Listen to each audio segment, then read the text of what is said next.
ભરૂચમાં પતંગની દોરીથી છેલ્લા 7 વર્ષમાં 982 પક્ષી ઇજાગ્રસ્ત થયા છે, જેમાંથી 156 થી વધુ પક્ષીઓના મોત થયા છે.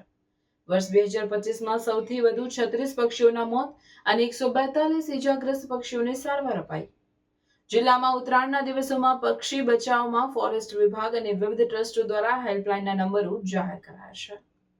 ગુજરાતમાં ઉત્તરાયણના પર્વમાં પતંગ ઉડાવવાની મજા છે, પરંતુ પતંગની દોરીથી પક્ષીઓ ઇજાગ્રસ્ત થાય નહીં તેની સાવધાની રાખવી ખૂબ જ જરૂરી છે.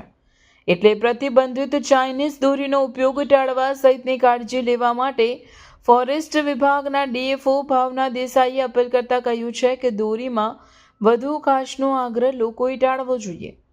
રાત્રિના સમયે તુક્કલ ચડાવવી જોઈએ નહીં, ફટાકડા પણ ના ફોડવા. સવારે 9 થી સાંજના 5 પતંગ ચગાવવા હિતાવહ છે. પર્વમાં ઘાયલ પક્ષીઓને સારવાર મળે તે માટે હેલ્પલાઇન નંબરનો અચૂક ઉપયોગ કરવો. પક્ષીને લોહી નીકળતું હોય તે જગ્યાએ રૂ મૂકીને સારવાર કેન્દ્રમાં લઈ જવું જોઈએ. દોરીના ગૂંચળા કે કોઈ પણ જગ્યાએ લટકતી દોરીઓ દૂર કરાય તો પક્ષીઓને ઇજાગ્રસ્ત થતા બચાવી શકાશે. ભરૂચ જિલ્લામાં કરુણા અભિયાન 2027 માટે 1962 હેલ્પલાઇનની 4 એમ્બ્યુલન્સ કાર્યરત છે, જ્યારે ભરૂચ શહેરમાં 1 એમ્બ્યુલન્સ કાર્યરત છે. ભરૂચ જિલ્લામાં 28 અને શહેરમાં 9 કલેક્શન સેન્ટર અને 8 સારવાર કેન્દ્રો કાર્યરત છે. ઘાયલ પક્ષીઓની સારવાર માટે 15 તબીબો કાર્યરત રહેશે. આ કાર્યમાં 55 જેટલા વનકર્મીઓ જોડાશે, તેમજ 11 બિનસરકારી સંસ્થાઓ પણ સહભાગી બનશે. ભરૂચ શહેરમાં 49 તથા જિલ્લામાં 101 સેવાભાવી સ્વયંસેવકો પણ જોડાશે. અત્રે ઉલ્લેખનીય છે કે ઉત્તરાયણ દરમિયાન આપણી દોરી અને આપણી મજા અબોલ પક્ષીઓ માટે સજારૂપ ન બને તેની ખાસ તકેદારી રાખવી જોઈએ.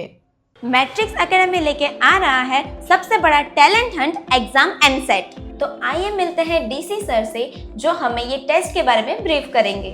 ये जो टेस्ट है एमसेट जो है ये 6 to 12th स्टैंडर्ड के स्टूडेंट्स के लिए है और इसमें बच्चों को मोटिवेट रखने के लिए कैश रिवॉर्ड्स भी हैं up to 2 lakh plus. And इसमें जो फर्स्ट प्राइज़ है दैट इज़ 11,000, सेकंड प्राइज़ जो है वो 5,100 का है and third that is 3,100 and so on.